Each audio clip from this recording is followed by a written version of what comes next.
Let's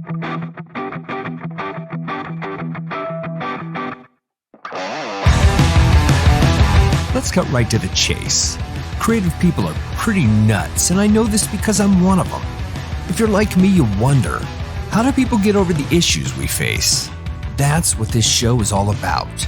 Think of each episode as a warm bath for the soul. We're all in this together, so let's do something good with the time we have left. This show is my love letter to the human condition. This, my friends, is Sentimental Illness.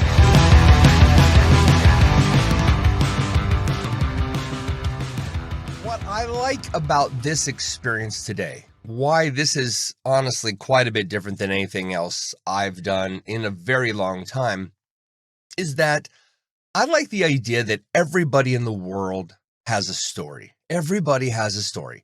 Now, as consumers of media, especially consumers of podcasts, digital media, there's an expectation that someone like myself would interview celebrities, certainly people that are significant in the business. Now, this doesn't mean anything against you or anything of the like. I'm not a celebrity. I'm not anybody of significance in this business. But what I love about this format is it allows me to connect with anybody I choose. Here's this gentleman who has mentioned the interest in being here, being a part of the show today, who's a musician and a creative and quite intriguing. And I sat down and I listened to your music, and I discovered I really, really enjoyed it. Oh, cool. Yeah. And I would be the first person to tell you, I don't try in any way, shape, or form to be a musical snob. But of course, I have an established taste. I know what I like, what I don't like. And I find that I don't very often. I mean, there is a rarity when I will do it for promo's sake, but I don't have people on the show that I don't enjoy their music. So I sat down and I listened to your music, and I really enjoyed it. And I thought, okay, here's a guy, he's going to show up, he's going to come on the show. He doesn't have necessarily the footprint that, I'm seeking to elevate my show, right? Like I didn't have, you're not Bono, for example. You're not coming on and talking about some world tour you're about to do, which is going to make my show bigger, right? Yeah. So my self-involved narcissism, this idea that I want this show to bolster my life has gone by the wayside. But in its place, I've met a number of amazing people. And I am honored to have you here today, Ryan. So thank you for taking the time. Oh man, thanks so much, Rob. I appreciate that. And thanks for having me on and for taking the time to listen to the music. It's so hard to get people, especially online, like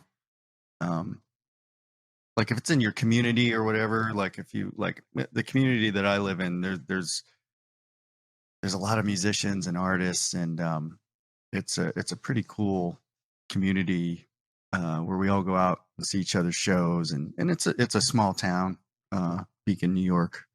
Yeah. But just to reach out to somebody randomly online, is it's kind of you never know, It's fun. It's great. Well, that's the thing, and I think that's what's cool about, there's so many negative things we can say about everything being online, but there's also some really cool things, For sure. like you can kind of almost like carve your own community, and yes, of course the algorithm god is working its magic, or whatever, if you want to call it magic. Yeah. There's always been an invisible force that is against you. There always has been. There before, the onslaught of, modern digital media.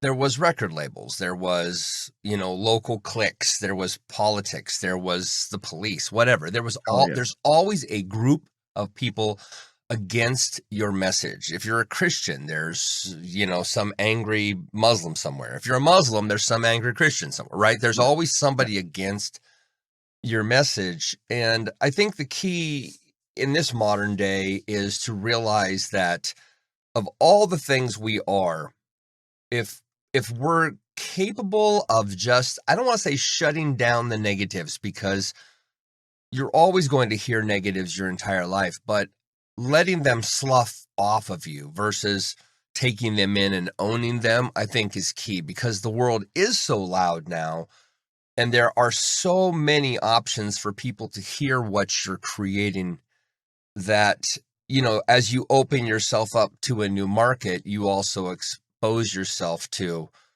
an entire marketplace telling you what you have to offer isn't appealing. Yeah. It's so easy to look in the negative, you Of know? course. I just Yeah. think it's part of our lizard brain, survival.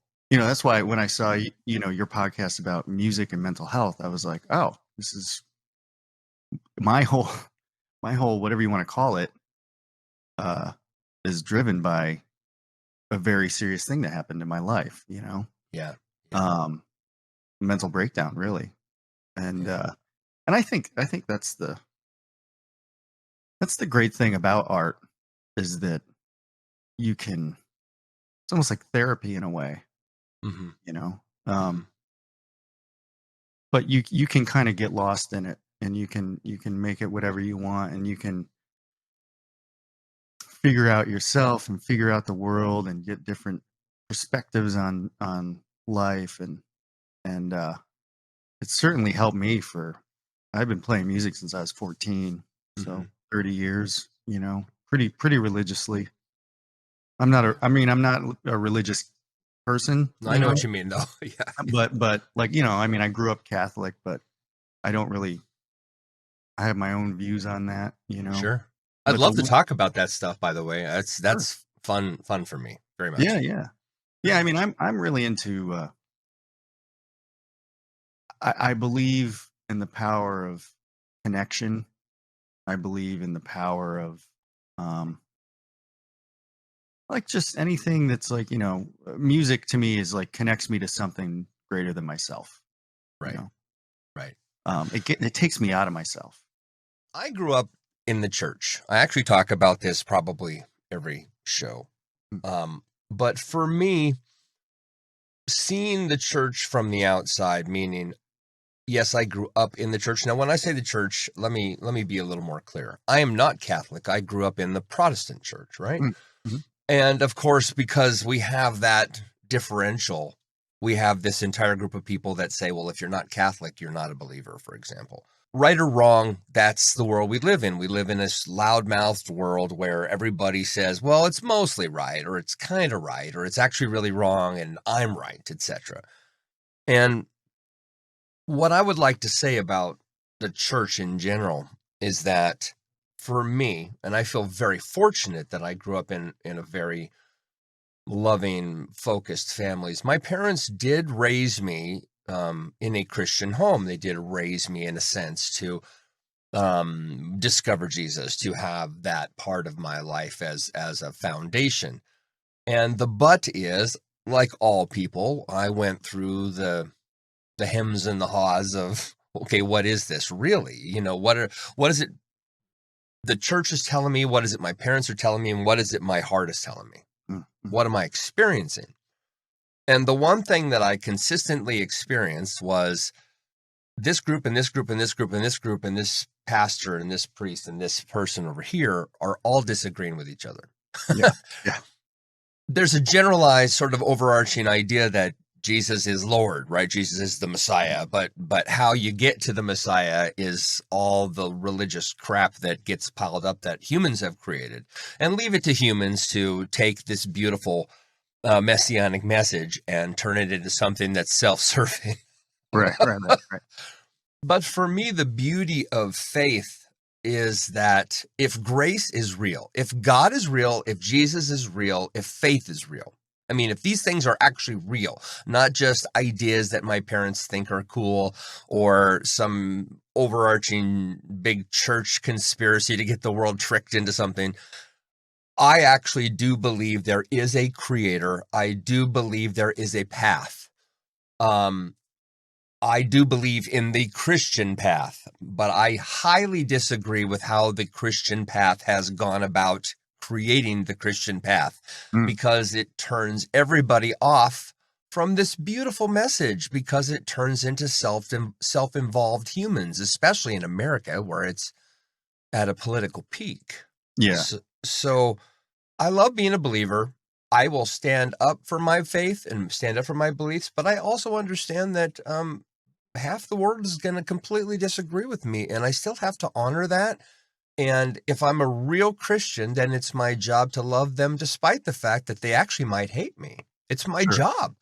So Yeah. I choose to walk a higher path. And occasionally I completely mess up.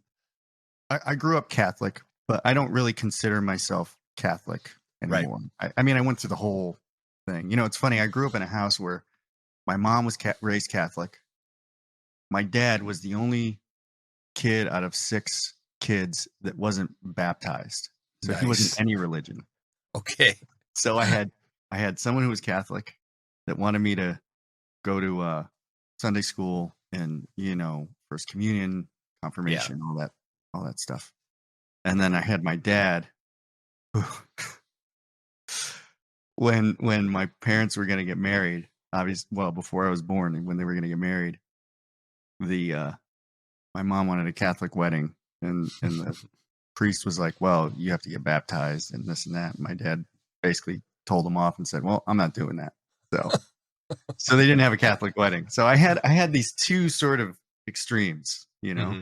I had this one person who like denounced religion, and then another person who she wasn't terribly religious, but it was it it There's a cultural aspect to it. It was the born into cultural her. aspect and and Yeah. and and my mom's just a good person, and she believes in helping people, and Hmm. she's a very sweet person, you know. Yeah. And my dad was a great guy too. Is he still alive? No, he passed away in 2010. He Mm, was mm. Sorry. 57. No, thank you. Yeah, he had a hard life. He was, Sounds like it. yeah. Um, but so for me, I sort of did it and went through the motions, but I think you sort of hinted at this. You kind of like, well, what's this mean, and what do they mean, and what do I think, and where's my heart at, Right. and I went through various phases of learning about different religions, and I don't know. I find that at the end of the day, they're all sort of saying the same thing, you know. Hmm. Um, I just think they're saying it differently. I don't I don't know if there's a creative force. I don't think about that. I just think about I know what moves me. I know Hmm. that I'm not the most powerful thing in the planet or the universe, you know. We see that with I mean, there are natural disasters. I mean, Hmm. there's forces of nature. I guess that's what it is. I believe in nature. I believe in Mm. energy. Um, I believe in the power of human beings connecting. Hmm. And so I think for me, I think that we in some ways have to personify that energy. And Mm. that's where we have these various religions with these various we have, you know, God and the devil and but if you look at other religions, there's like, yin yang, I think of it as God as this sort of metaphor for and Jesus is this metaphor for selflessness, Hmm. Hmm. and the devil is this metaphor for selfishness. Mm. And I Mm. think every day we have this spectrum, you know. Yeah. And I'm in recovery, so I have Yeah. this Yeah. I want to get there. I have this very one day at a time sort of that's how I live, you know. Yeah. And so some days the needle is like, all right, I'm a little more selfish today, you know. Yeah. And other days Yeah. I'm a little bit more selfless, you know. I'm putting my others before myself. And that's Yeah. not I don't think that's a religious thing. I just think that's a living thing, you know. Yeah. Yeah. I think anybody of any faith secretly hopes that people, in a sense, agree with them, right? None of us want to be on our own iceberg, right? We want to be in a Yeah. club. I like the idea of going back, and I guess what I'm trying to say is I grew up in a small town in the middle of nowhere, and I Mm, love the idea now that I'm older and nearing retirement technically. I love the idea of going back to that. There's a romanticism mm, in going back to that innocent 12, 13, 14-year-old mindset where the whole world was still in front of me. I actually want to go back to that because I realize now the whole world isn't in front of me. mm. It's not. My world is my world. It is what it is. My friends are my friends. The people I meet, such as yourself, who come in or go out of my life, that's what I'm experiencing. My world is changing because of people, but Yeah, not my environment, unless I really do something crazy. So sure. why don't I surround myself with great people and live in the environment I'm comfortable with and let that be my statement of faith that the best person I'm being is that person that I believe I was made to be, so I can just live the rest of my days in relative peace and serving the people God knew I would serve, if that makes sense. I think religion, like anything, any government or any sort of group, right, thing can gets corrupted, and so you have Absolutely. people that are abusing it and taking advantage of it for their own needs, and then you have people who just want to be a part of something and Yeah. want to feel good and want to help people, you know. Yep. Yep. Um, but yeah, it's interesting. You say like you long for this sort of going back to that sort of like those fundamental years where your things seem wide open Yeah. and you're searching and I think what you said was like uh why don't you surround yourself with was it people that like positive people or people that need help or Both. It was for me, it's just really getting down. I'm probably blabbering a bit, but when you really get down to it, knowing what you know by this age, me as an example being 58, I mm, know in general, for the most part, who my tribe are, the kind of people I want to be around, the kind of music I want to listen to, the kind of social things I want to do. I'm not a big party guy, but I love to hang out with a few friends and maybe play cards or sing some songs or maybe even have a drink, right? I'm a mhm, very casual person in that regard. My only goal as an older adult is to enjoy the rest of my life. It doesn't mean I need to drive a Ferrari. It doesn't need to, that I have $1 million in the bank account or something like that, but it is being around people that I enjoy. So yeah, my ideal goal is to just go back to where I came from and to be around people I know who I love and who inspire me. That's enough. I don't need the other things. And to me, living a life like that allows me to live what my creator imbued in me, which is allows me to be me. mhm.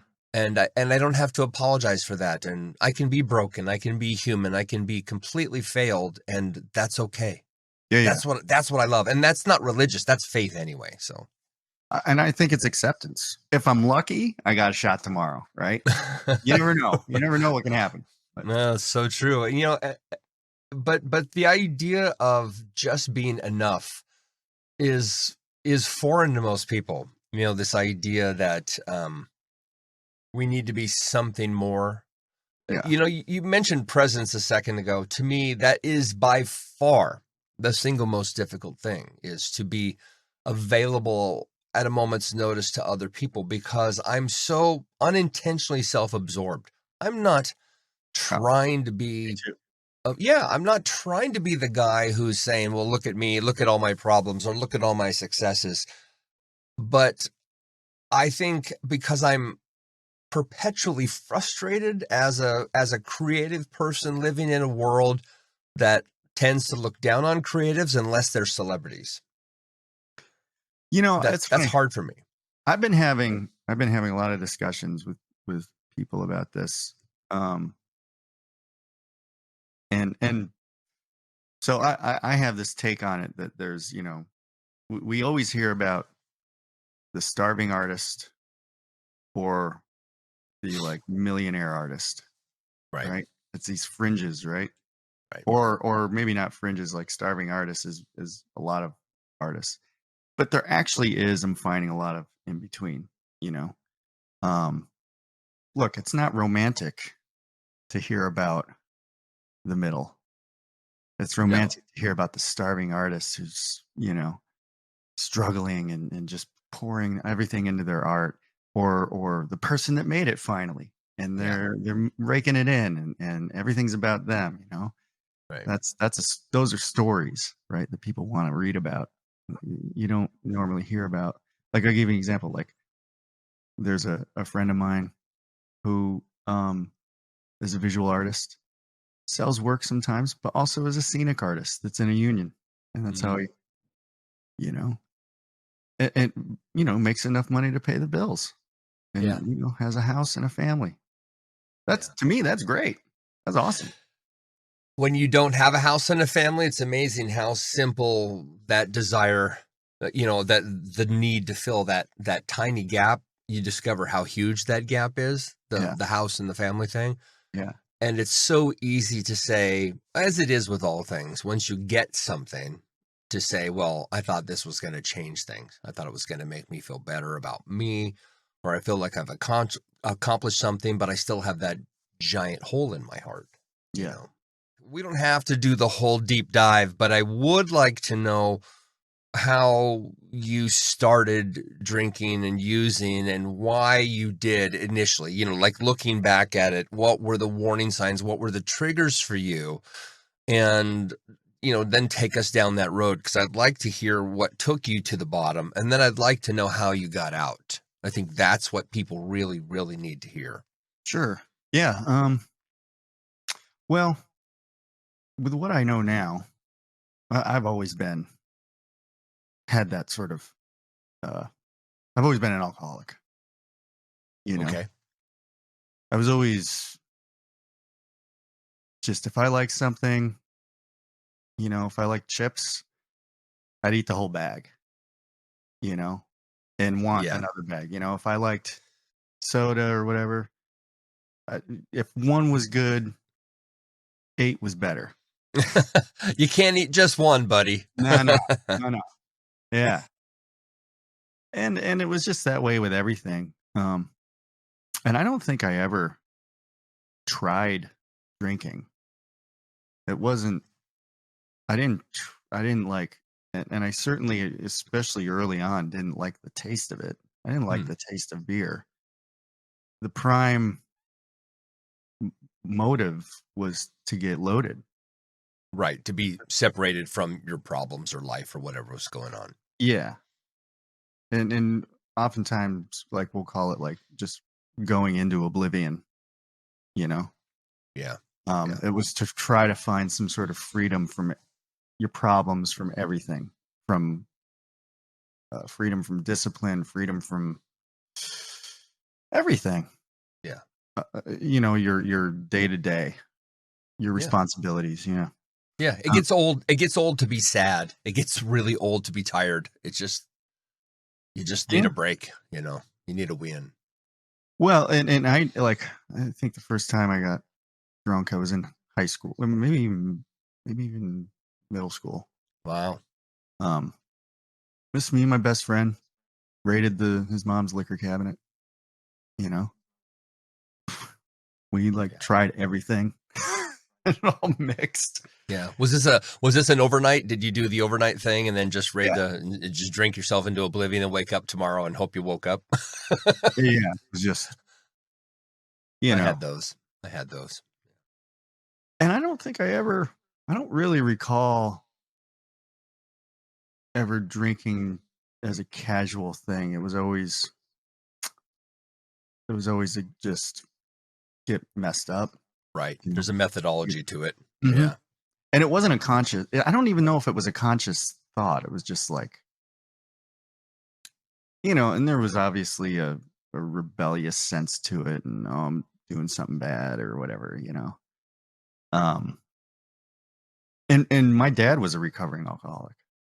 Hmm. He got sober when I was 10, so, like, that was sort of like, he had that talk with me. I remember, like, um, when I was a teenager, he was like, "I'm not gonna tell you how to live your life. and we had a loving family. He's like, "I'm not gonna tell you don't drink, but, you know, it's genetic and you could be playing with fire." Mm. And I remember as a teenager who doesn't know anything, being like, "Oh, yeah, yeah, I know." And there was a part of me that was like the danger in that. Yeah. So it was like a moth to fire, just Yeah. or moth to a light. It was just, I'm just going to go right toward it. So yeah, especially in college, it really took off. Drinking daily drinking, fitting it in the schedule, work in between, like work and this and that. Just it became like a part of me.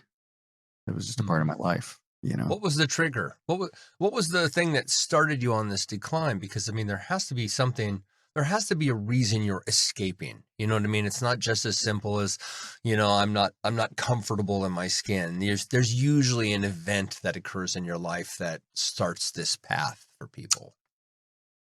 Do you Um, have you have a it really memory? it really wasn't. It was, I mean, I think everybody has trauma, you know. Sure.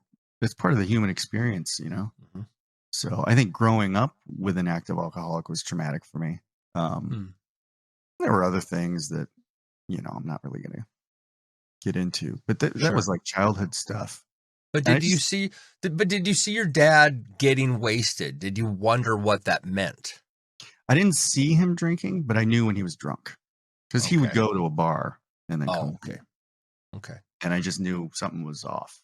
Would he change? I mean, when he came home, was he a different dad? Was he a better dad? Was he more distant? What was the dysfunction? He No, he wasn't distant. He just was kind of erratic. Mm, He wasn't like he didn't lay a hand on me or anything. He didn't like yell at me, but he was just very loose and unpredictable. Like I mm, couldn't figure it out, and so yeah. it made me very uneasy. Mm. Um, but and then he ended. Things happened. Like he ended up in the paper. Oh my Yeah, goodness. That'll do DWI it. stuff like that, and so then people know, and kids would I got ridiculed and stuff like that. Yeah. But Yeah. but I had a friend who was close to me that like helped me navigate that. Yeah. Yeah.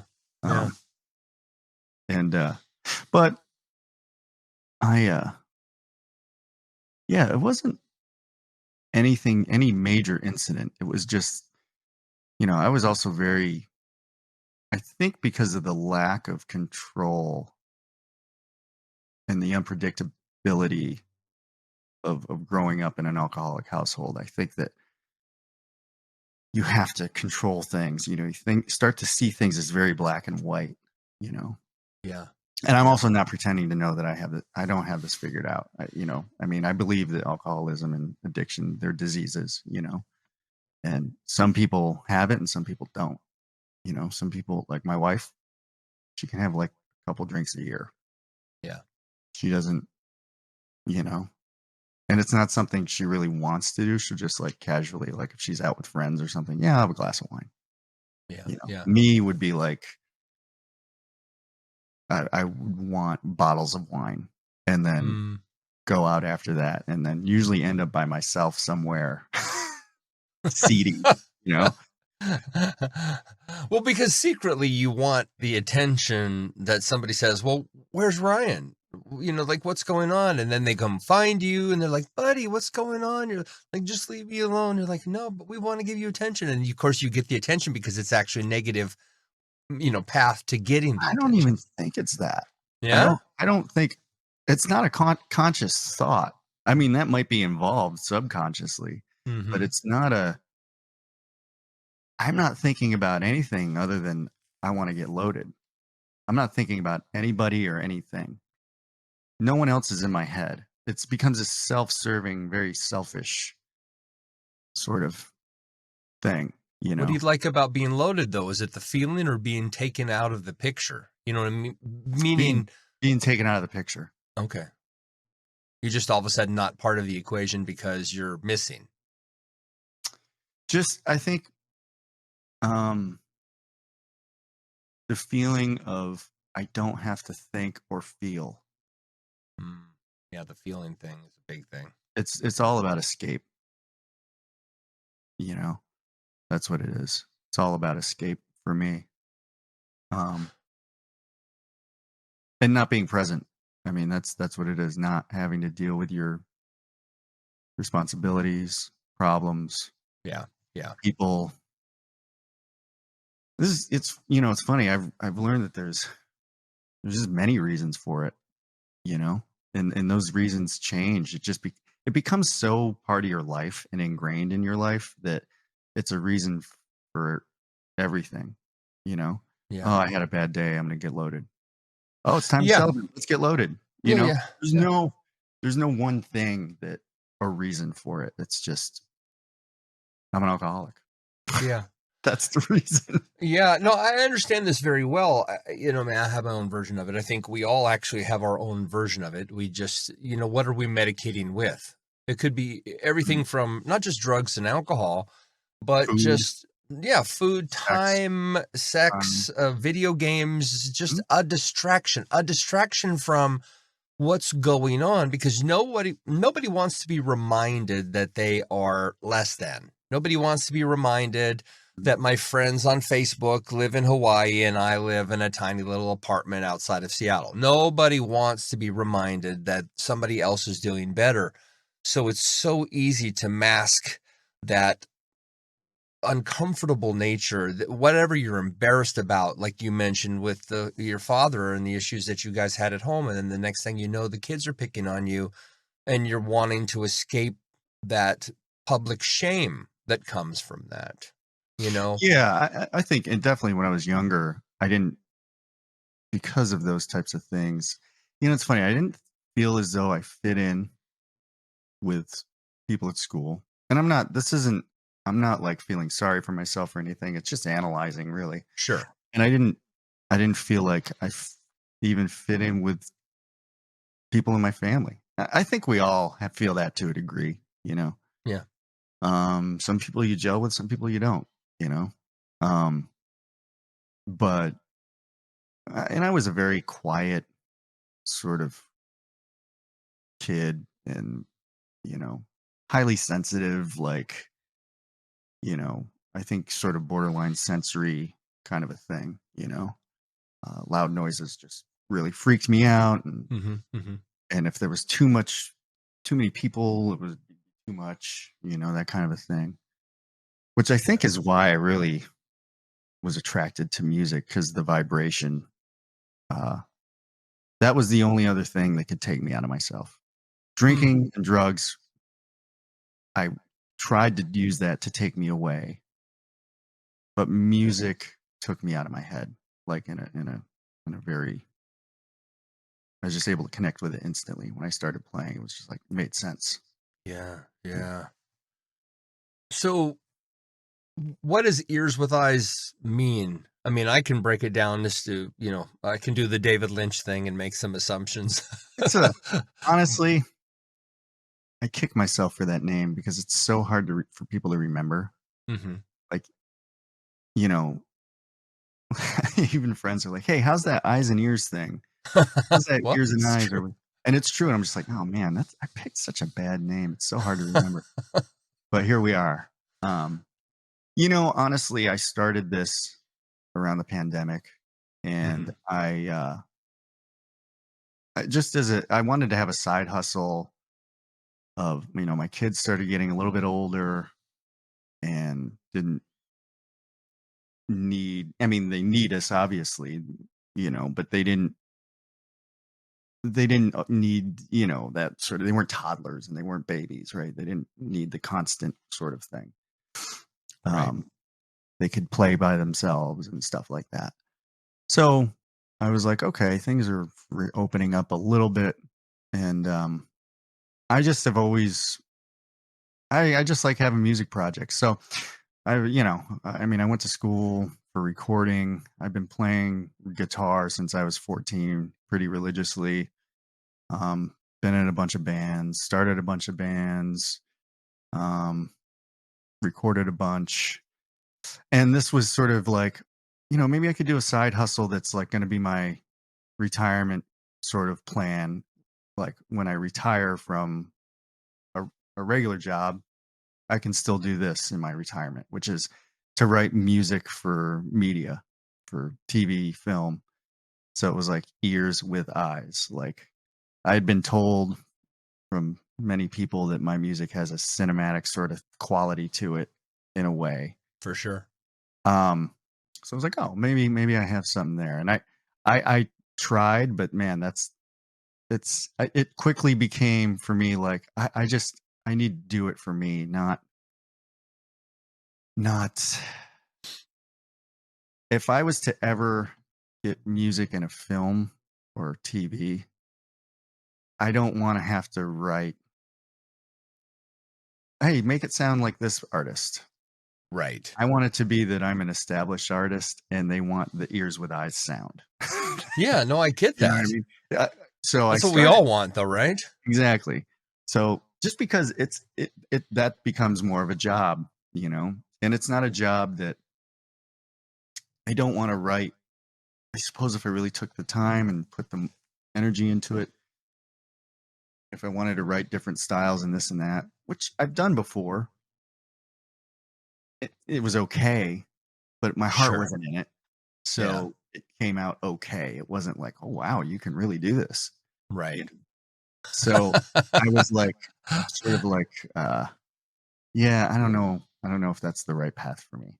I think what matters is you keep doing what you do for you and your methodology, Ryan. You keep pursuing this particular sound that is exclusively yours. And what happens over time is most people go away, which is great actually. You want the clingers, the hangers on who pretend like they like you to go. You want them gone.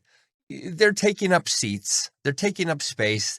They buy tickets because they're there to support you, but they're not there to support you. They're there to take a spot in a room. Yeah. And that is obnoxious. That doesn't help anyone.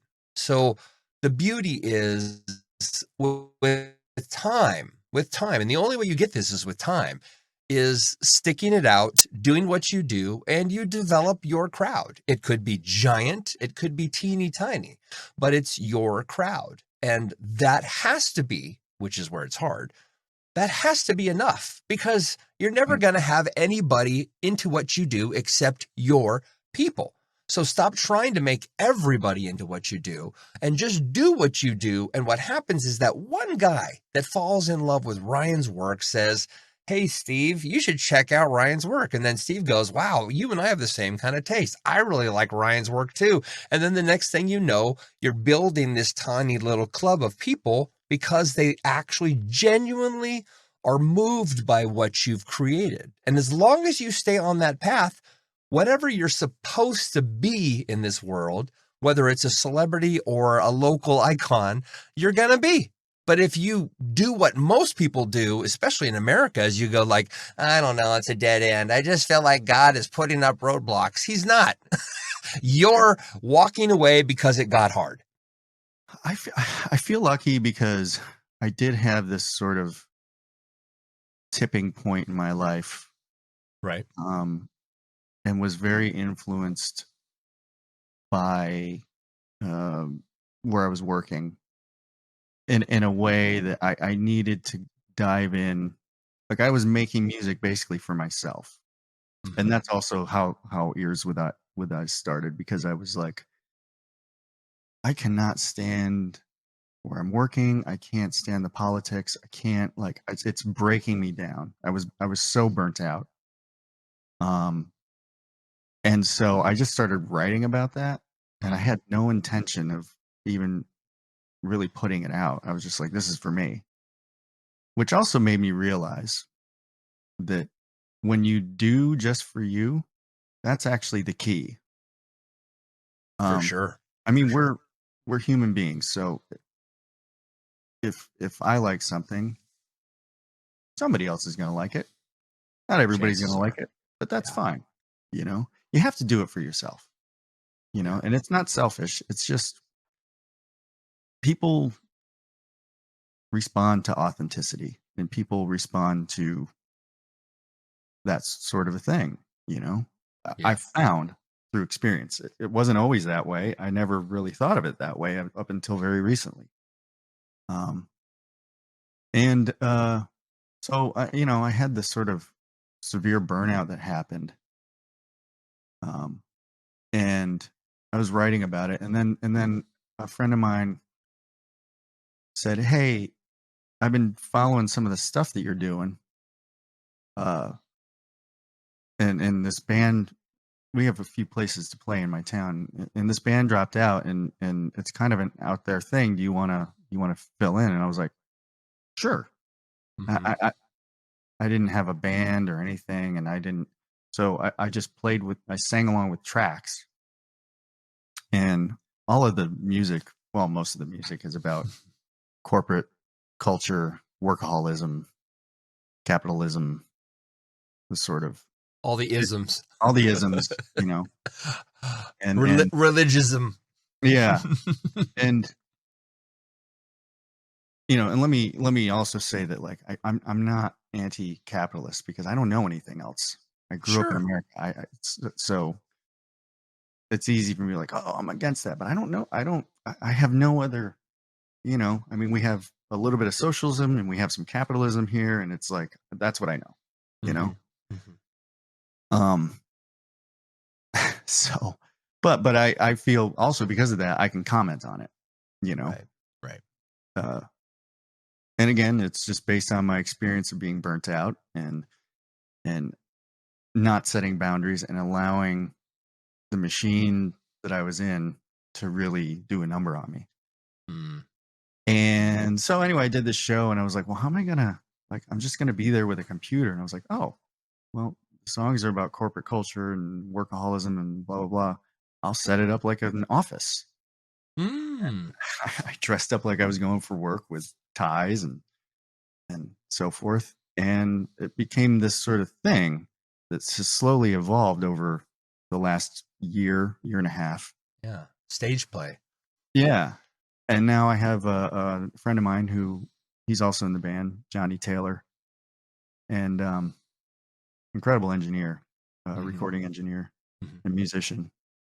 And so he handles all the heavy lifting. Uh, and I can perform. And we set up like a cubicle and we have this conference call going on during the show, and we have this background. We recorded a Zoom call, and it's all warped. I edited the video, so it's all like bizarre, Yeah. Yeah. surreal. And then in between the conference call, we break into song, and I kind of go from this broken corporate worker to this sort of feral punk Iggy Pop type person that just I love it. I end up like just falling all over stuff and getting in the audience, and end up ripping my shirt off, and there's an element of food involved, like where I'm just stuffing my face with like cake and like spitting in it and drinking coffee. We're always drinking coffee during the show because you're at Right. work, and Right. just Right. spitting it, and people are coming to the show, man. It's I'm a bunch of people have told me that it's more performance art than music. Right. Right. It sounds like a cross between the Tubes and Laurie Anderson. Yeah. Yeah, Like yeah, a little cynical, a little silly. yeah. Um, you Definitely know, cynical. Yeah, but there's a story, and then the heart comes from the artist himself, which is you. yeah. What was the moment that you realized you either had to make the choice to overcome this, or there was a moment where you realized you had overcome, or at least overcome to the point of you know becoming to a place of sobriety? Well, the first thing that got me sober is my drinking had really ramped up, and I had 2 little boys at home and a Hmm. wife, Hmm. and my behavior was getting more, I guess I'll say, dangerous, you know? Okay. And I just didn't like who I was, Yeah. I wasn't present. I would like, I just wasn't being the kind of dad or husband I wanted to be. And so that was the thing that was like, okay. And I feel lucky to have seen someone close to me, my dad, make that change. I knew what he Mm, was like before he got sober, and I knew what he was like after. I knew when he got sober and when he was, you know, and life got so much better because he right. You made saw that the aha. Yeah. yeah. Yeah. And so I was like, there was always a part of me, especially years into my drinking career, let's call it. I mean, I knew I was an alcoholic. Yeah. I mean, if you're drinking a handle of vodka every day Yeah. at 18, Good Lord. like you're an alcoholic. Yeah. Yeah. I mean, there's It's a no other way lot. to say it. Yeah. Yeah. So so I just was like, I know what I gotta do. I saw him do it. I gotta go to a meeting. I gotta get help because I don't know how to stop. I don't know where it's going. I know I don't want it to get where it could go. I don't wanna go to jail. I don't wanna kill someone. I don't wanna kill myself. It was ramping up that quickly Right. in middle age, and I just couldn't keep up. I couldn't think, I couldn't focus. I was just emotionally I was just shot. So that was the first thing. Um, and then I relapsed once. I was about 5 years in, and my work situation had gotten pretty out of control. It was just burnt out, man. Just working, you know, um, the type of work that was like I was just on all the time Right. Right. Right. Right. and managing a team it was a 24/7 operation, and I was just working during the day, working at night, working on the weekends. And like, when I was younger, that was I could keep up with it, but into my 40s, I was just like, I just want to eat dinner with my family, Yeah. like trying to do the right thing. I got sober. Well, my addict brain was like, oh, well, you can just, try something natural, Right. Right. What did you replace it with? That's what I'm curious those about. edibles. Was Gotcha. yeah. And that lasted about a week. And I went turned from someone who was stressed out and struggling to like Gollum. Like I just was like, my precious. I was hiding it. I was like just trying like all the time. Really? Yeah. Couldn't get enough. Went right down. Just Wow. bam. Wow. Wow. Wow. But I kept going to my meetings, even though I was uh going high. Right. And they Right. were just open arms, man. They were just like giving me hugs, just keep coming back. Like I knew if I was gonna get out of this, I gotta keep going. Mm, This mm. is like gonna save me, you know. Yeah. And did that, ended up um I got the help I needed, you know. And then I ended up through, this and that, I ended up uh leaving my job, which I had to do. I was there for over 20 years. Mm, Um in order to grow, I had to break that relationship, yeah. you know. Yeah. Yeah. It's not And serving you. It's not. It's just keeping you where you were. yeah, yeah. So that was January of this year. Oh wow. So this Yeah, is recent. Okay. yeah. Okay. So what now for you? I mean, obviously you're here partially because of the music you've created. Mhm. I did follow up with your pre-production email and regarding the fact that you said you have a few songs you're going to release before the end of the year, but you're promoting an online class called Weird. Yeah. So, so is that the next phase of this experience, called Ears with Eyes? You know what I mean? Like, what's your thing? Well, Where are you we going? so yeah, Ears with Eyes has become this sort of blanket uh name for whatever I make. Ah, So so but we have changed the show, the corporate culture show is called Ears with Eyes presents A Mandatory Meeting.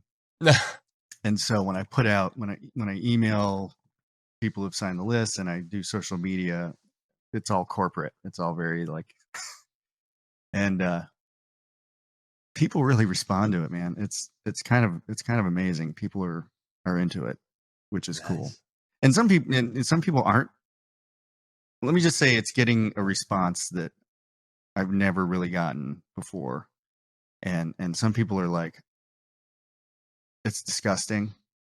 Like some people are like, I don't know, I don't like I feel kind of angry after watching it. Really? Other people are like, oh my God, that's exactly how my day is every day. And like, thank you for, doing that. And so it's like a whole spectrum of emotions, which as an artist, what else do you want? You want to be able to move people in some way, or Yeah. connect. That's Yeah. really what Yeah. Yeah. we Yeah. want. We want to be able to connect, right? Yeah. Yeah. Um, but so weird, I thought, well, I have this kind of bizarre thing that I'm doing. It's not quite music. It's like music, maybe a little bit of theater, performance art. There's a few different things going on, you know? Yeah. Um, I was like, well, maybe I can. I teach guitar lessons, Oh, and okay. I really enjoy it. I'm like, well, maybe I could teach people how to just sort of find their thing.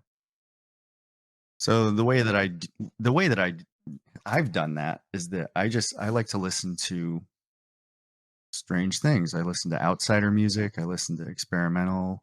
Listen to noise, avant-garde. I mean, I listen to standard traditional rock and pop and Sure. hip hop, But everything. everything classical.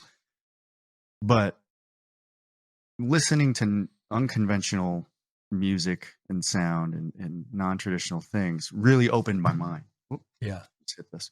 Really opened my mind to be like, whenever I'm in a creative box and I'm like, oh, and I'm overthinking it, I'll listen to a band called Suicide, or I'll listen to Kim Gordon, or I'll listen to I don't know, Mike Patton or Melt Banana or John Nice. Cage or something. You know what I Good mean? choices. Good choices. And I'm just like, oh man, they did that. I could do whatever.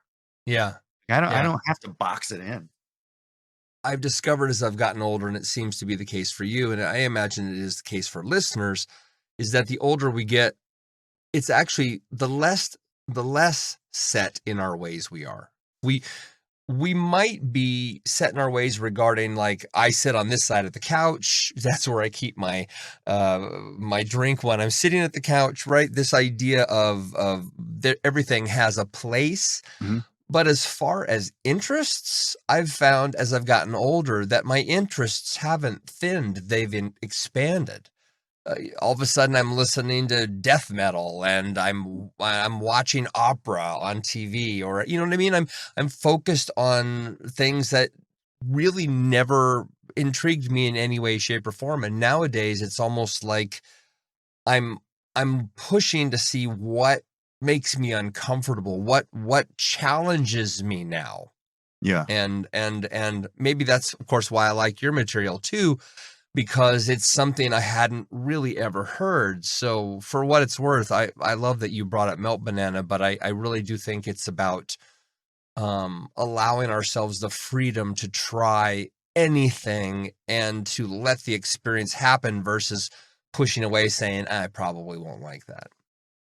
I kind of had this thought, and I don't want to give the wrong impression. Um, I I think that because the whatever you want to call it, the music market, Hmm. it's like so saturated. Yeah, I mean, for sure. you can if you have a laptop, if you have a Mac, you have GarageBand. Like you can make music so easily now. You don't have to go to a studio. You can do it right from your home, right from your phone. Yes. Really good music too. Yeah, Yeah. yeah. And so I think to myself, and this is the part I'm trying to be careful with because I don't want to, like I said, I like unconventional things, but just as much. I like conventional things.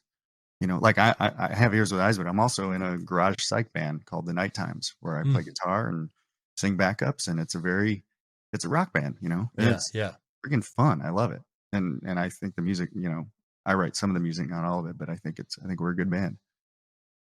But I do think that if you're gonna, I don't want to say it like that. I do. There's a part. Okay, let me say it. There's a part of me that because it's because it's so saturated. If you're gonna put something out, try to be as authentic as possible. Yeah, I think absolutely. that we owe that, you know, to each other. You Yes. know, um, Yes. Yes. The club will come to you. You don't need to join a club. You don't need to worry about who in your friend pool is going to remain in your friend pool. The yeah, life you create, the life that you expect others to come to. And they do. The right ones come to you and they inhabit your world and they want to hear more. They want to embrace it. They want to understand what makes you tick, what you're trying to tell them. That's what you want. Is that what you're yeah. getting at? Well, I call it drawing and quartering yourself. You know, Interesting. I think that, like, people want to see a human beating heart with blood. You know what I Mm. mean? And I mean it like metaphorically, Oh, sure, I understand. like you know, They want to know you're telling the truth. You're they want to know that you're telling the truth, that you're open and you're fine, no matter how uncomfortable it is. That's what we as human beings connect with: authenticity. Like, oh, yeah, you're not bullshitting me. And I'm not even saying that people are consciously doing that. I think we all have to start somewhere. And, when you start writing or playing music, you emulate people. That's yeah. what gets you into it. You're like, oh man, that sounds cool. I want to do that. You know? Um, but I think the sooner you can be okay with yourself and accept yourself and allow yourself to open up, the faster you'll grow and your art will grow. And it just starts to become this sort of exponential thing, It just starts. I don't mean success in that way. I just mean, like, for the art, like, you'll feel fulfilled. I, like I think that, like, very few things in this life are free. There's really, I don't think such a thing as true freedom. We're always going to have to answer to somebody. But if you can experience true freedom in your art. I think that's the point. We just want to be free. We want to be free. We want to be accepted. We want to connect, and we want to be loved, you know? And if you can be yourself and put it out and say, "Hey, that's me," and people connect with it, what else do you want?